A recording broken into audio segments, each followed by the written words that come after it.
Checkup no rádio.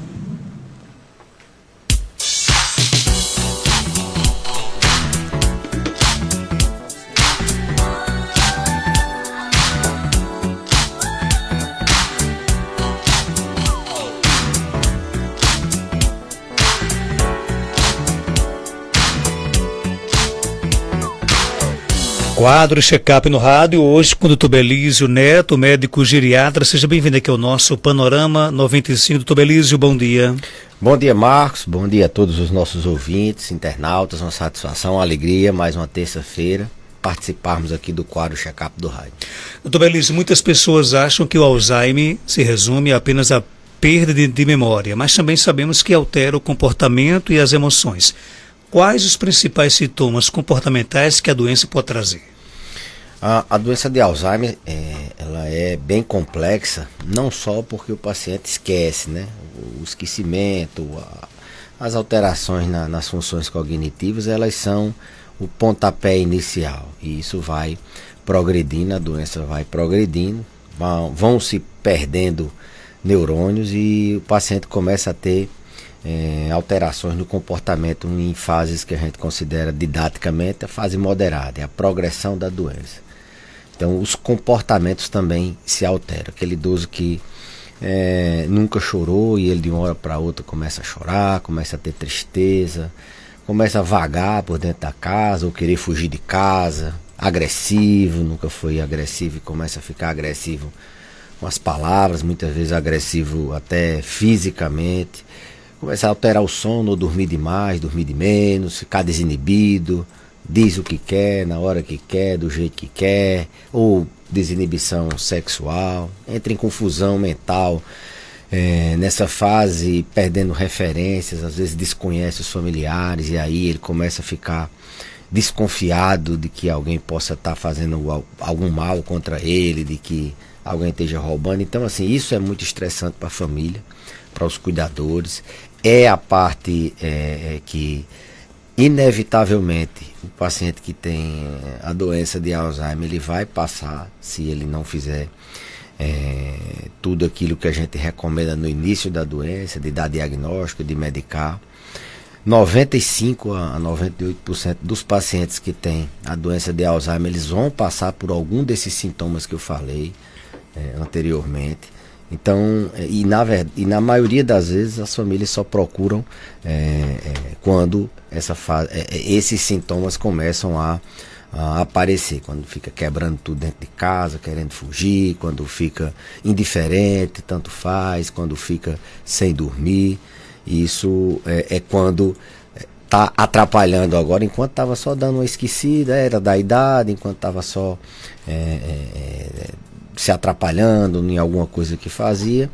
Às vezes as famílias esquecem que essa doença vai progredir e como tudo na vida, prevenir ou tratar precoce, ou tratar o quanto antes, faz muito mais diferença do que depois que o carro está andando. Você entrar no carro com ele parado é mais fácil, depois que ele está andando é mais difícil. Então um dos grandes problemas, Marcos, é que esses sintomas eles aparecem em 98%, quase todo mundo, e o paciente só chega depois, boa parte das vezes, depois que esse sintoma aparece, quando a família se dá conta que realmente aquele idoso está precisando de ser cuidado.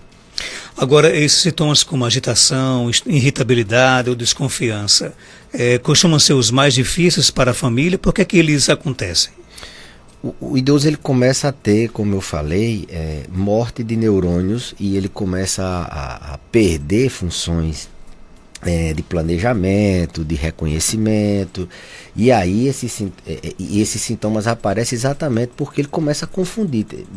Os processos mentais são complexos, né? Às vezes um simples fato de conseguir tomar um banho sozinho requer processos mentais complexos. Então eles aparecem porque a doença progride, porque a doença vai progredindo em áreas diferentes do cérebro, com morte neuronal, com perda de neurônios relacionados à cognição e, consequentemente, às emoções. E isso faz com que eles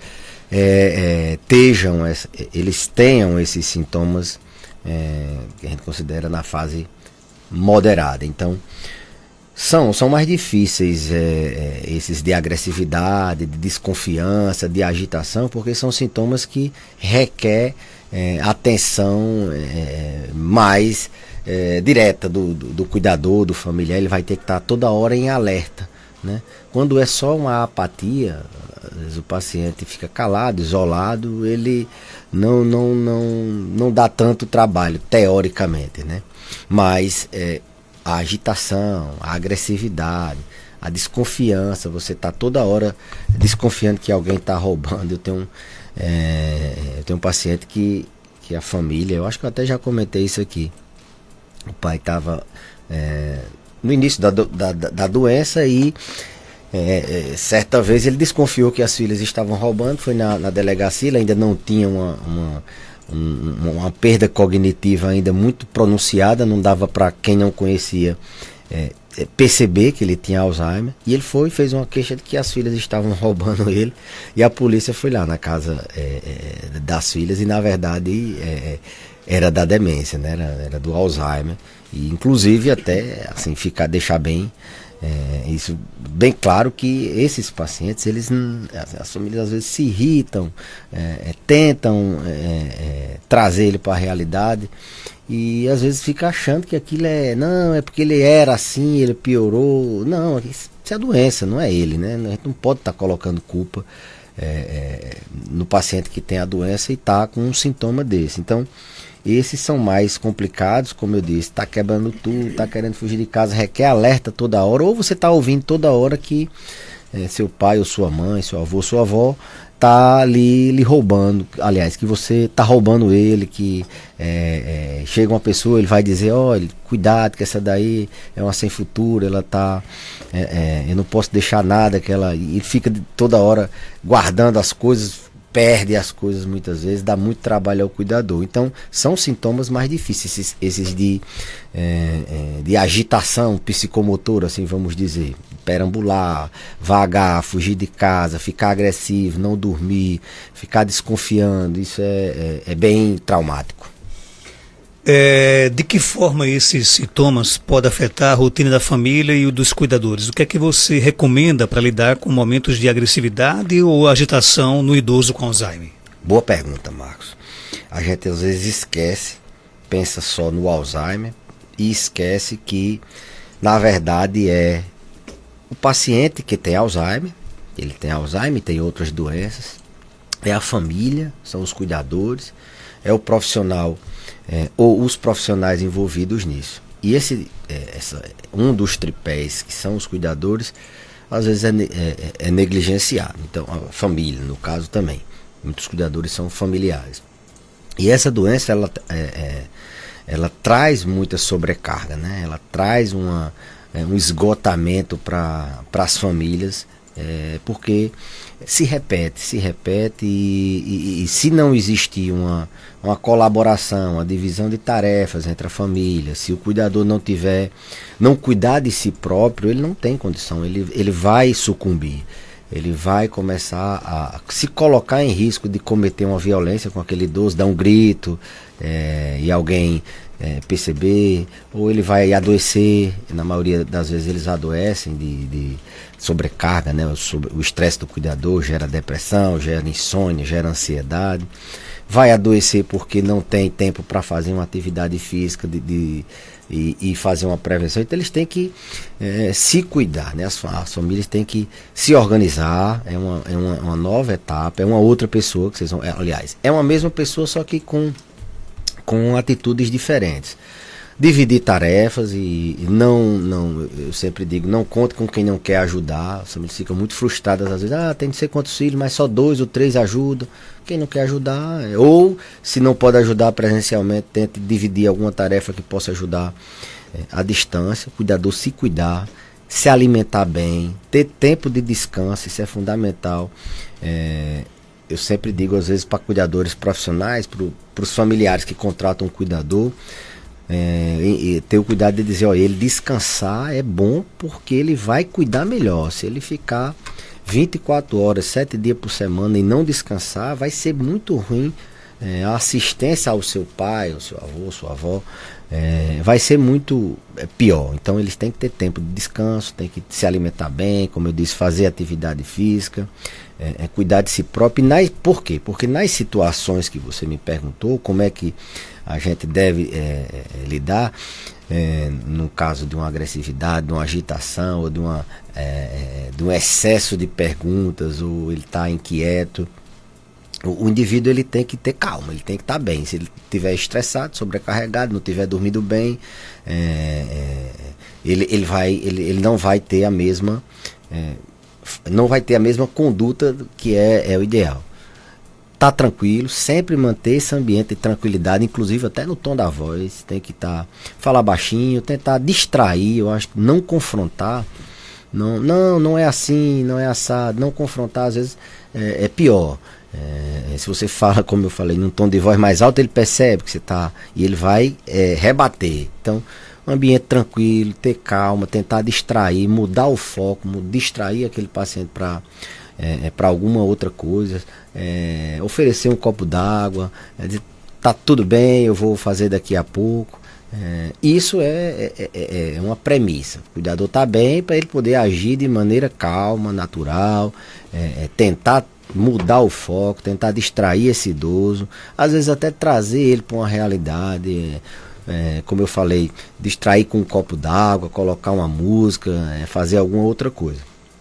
Isso é o ideal. Lembrando que esse paciente precisa estar com seu tratamento ajustado, né? Se ele não está com seu tratamento ajustado, ele vai ficar fazendo isso. E outra coisa tudo bem, é bonito, é bacana falar baixo, ter cuidado, mas são várias vezes ao dia, repete. Então eu sei que isso é muito desgastante, e é por isso que eu estou dizendo, o cuidador precisa se cuidar, ele precisa buscar apoio, precisa chamar a família, dividir as tarefas, precisa ter um tempo de descanso, precisa estar dormindo bem, porque não é fácil, né? Esse paciente está dando trabalho, assim, entre aspas, e a pessoa é só um cuidador de domingo a domingo. Então o segredo é esse, você estar bem para poder conduzir de maneira calma. Eu sempre digo, Marcos, cuidar de um paciente que tem Alzheimer é uma prova de amor, mas ninguém consegue sozinho não, ninguém consegue, tem que ter a ajuda do profissional que cuida, porque ele estando bem medicado, ele vai ter com menos intensidade esses sintomas comportamentais, ele ou não vai ter, ele estando ajustado o tratamento, ele vai ter, a ideia é exatamente cessar isso, para que a família tenha tranquilidade de cuidar bem, de que ele dê condições de ser cuidado. Eu sempre digo isso, às vezes ele não dá condições de ser cuidado porque está descompensado, os sintomas neuropsiquiátricos estão descompensados. Mas, resumindo a sua pergunta, o cuidador está bem, um ambiente tranquilo, tentar distrair, criar técnicas que ele goste de fazer naquela hora de agitação, que acalme ele. Tem muito idoso que gosta de dinheiro. Eles foram de uma época que eram mais seguros, assim, vamos dizer. E às vezes oferecer, tudo bem, então ele está desconfiando, tudo bem. Aí pega aquele dinheiro, uma cópia, né? E aí oferece, tudo bem, está aqui seu dinheiro. Muitas famílias vão nessas empresas que fazem financiamento, e eles têm umas notas que são cópias, né? Ou então imprimem, de forma que dá aquele pacotão de dinheiro e eles se acalmam. E ali, mas o cuidador tem que também ser criativo, porque vai de perfil para perfil, né? Tem participação aqui no nosso WhatsApp, 99205-3030, bom dia. Bom dia, Marcos Dantas, bom dia, doutor Belísio. Marcos Dantas, pergunta aí ao doutor Belísio, porque eu tenho muito esquecimento. Às vezes eu coloco uma coisa no canto e saio, aí não me lembro mais onde eu botei, fico procurando. Às vezes até mesmo estou com uma coisa na mão, uma coisa na mão e fico procurando, com ela na mão e procurando, pensando que eu tenho botado em outro local, em outro canto. Se eu chegar no canto e colocar um objeto, alguma coisa que eu levo na mão, e ficar conversando com algum amigo, pessoas. Eu saio, deixo aquela coisa ali, esqueço ali. Perguntei ao doutor Belício o que é que vem ser isso, porque eu tenho 50 anos, minha idade é 50 anos. Eu acho que não é causa de vir causa de Alzheimer, não. Todo mundo liga o esquecimento ao Alzheimer, né, doutor Belício? Uhum. E é o principal sintoma, né, da doença de Alzheimer, é o esquecimento. A gente tem que estar, não pode perder essa, lógico, que a doença pode aparecer com outras funções cognitivas alteradas, seja linguagem, seja capacidade de planejamento, de execução de algumas coisas, mas o esquecimento é o principal sintoma. Mas a doença de Alzheimer, ela tipicamente é doença de idosos a partir de 70 anos. Acontece antes, sim, acontece. É mais raro, mas a incidência aumenta muito com a idade. Então 50 anos é uma idade que a gente começa a afastar a possibilidade de ser uma doença já instalada na fase clínica por causa da idade. Logicamente, eu até falei no programa passado que a doença ela começa às vezes 10 ou 15 anos antes dos sintomas se manifestarem. Você tem a doença, mas não manifesta sintoma, mas isso não necessariamente requer que você busque o diagnóstico nessa fase, não. Mas com 50 anos, pelo que eu percebi, o tipo de esquecimento dele aí, talvez não seja Alzheimer, mas as pessoas que têm queixa de esquecimento, elas têm mais Alzheimer do que as pessoas que não têm a queixa de esquecimento na meia-idade. Então é importante saber a causa, embora não seja provavelmente uma demência de Alzheimer.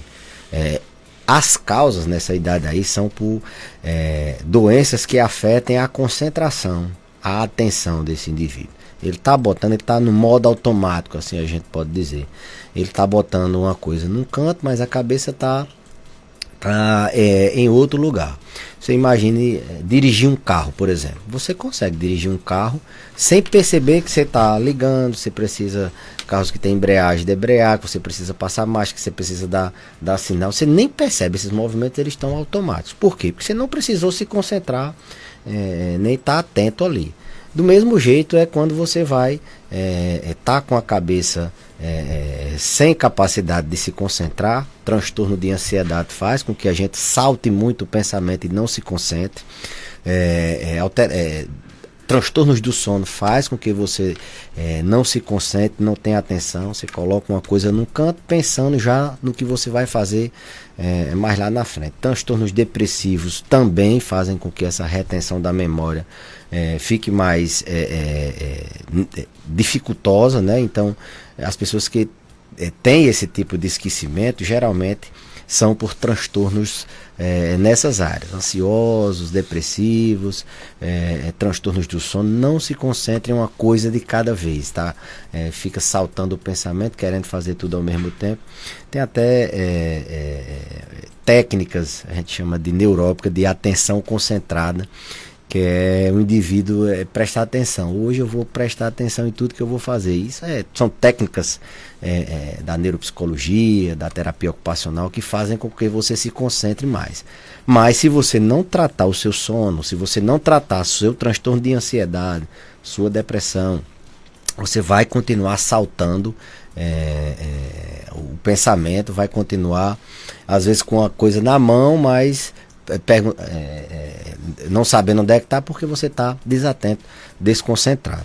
E esses transtornos depressivos, ansiosos, foi publicado recentemente pela professora Cláudia Suemoto, um estudo brasileiro sobre os fatores de risco modificáveis, e depressão na meia-idade é o segundo fator de risco que mais impacta no risco de ter Alzheimer, transtornos depressivos ansiosos, né?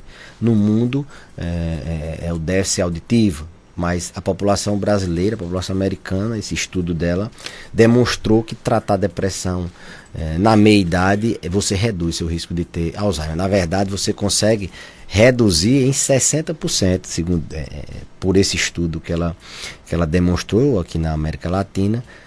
A doença de Alzheimer ela tem fatores de risco modificáveis em 60% dos casos.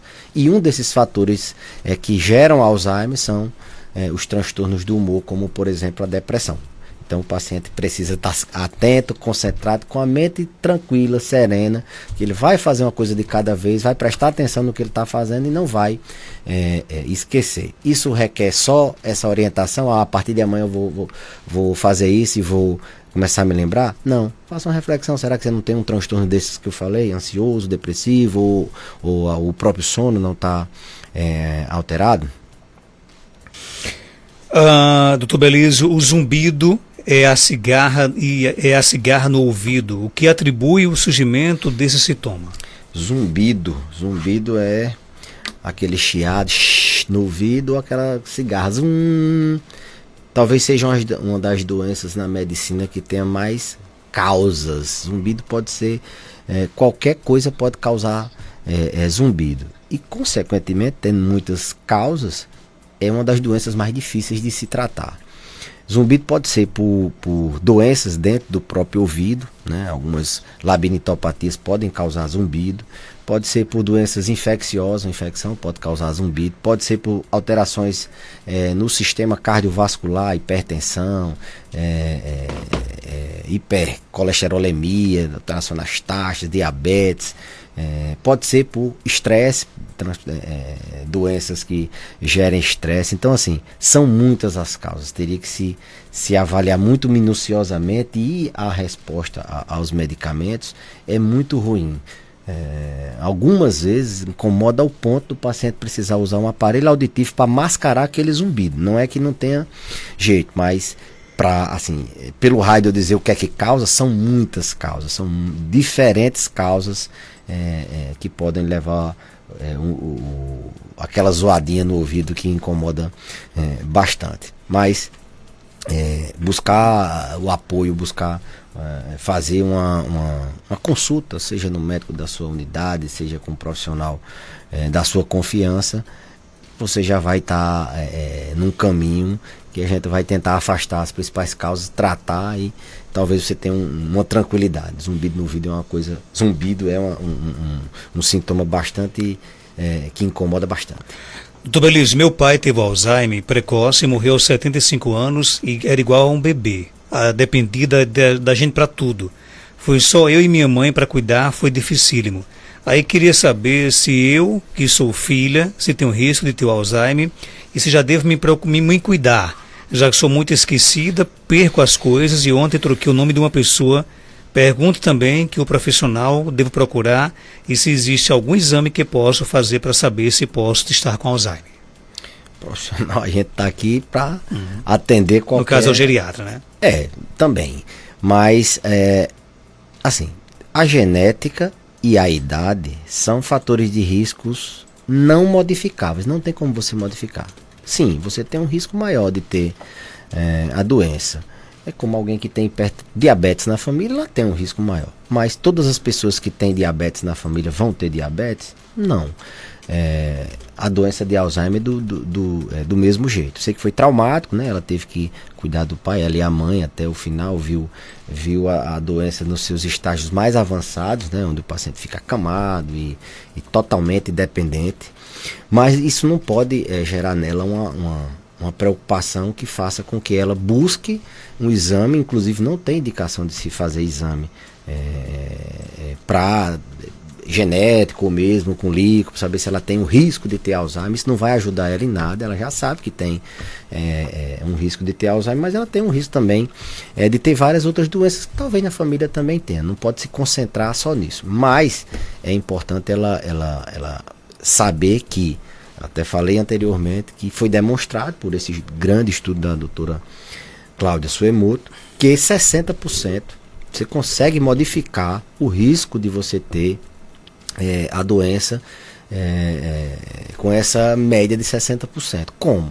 Cuidando da própria saúde. Aquilo que faz bem à saúde, como se alimentar bem, não ser sedentário, fazer alguma atividade física, tratar doenças crônicas, principalmente na meia-idade. A hipertensão tem que controlar direitinho, a diabetes tem que controlar direitinho, tem uma taxa de LDL colesterol alta, tem que controlar, tem que dormir bem, tem que controlar o estresse, tem que ter uma boa visão, uma boa audição. isso é o que vai fazer diferença, você tá com sua saúde em dia para você diminuir o seu risco de ter Alzheimer, quem tem na família alguém com Alzheimer. E as pessoas que não têm também podem evoluir com a demência de Alzheimer. Lógico que tem quem tem um parente de primeiro grau, o pai, a mãe, tem um risco maior, mas você tem que concentrar como é que eu vou enfrentar, como é que eu vou evitar isso. Combatendo os 14 fatores de risco, é você modificando seu estilo de vida para que você vá naquilo que pode, o que é que pode causar Alzheimer. É taxa alta, é não tratar a hipertensão, é não tratar o diabetes, é não tratar o estresse, é ser sedentário, é não se alimentar bem, é ser tabagista, é ser etilista, são aquilo que na verdade faz bem à saúde em geral. Então ela foque na saúde, que ela previne a doença, né? Muito beleza, obrigado pela sua participação. Algo mais a acrescentar, pode ficar à vontade.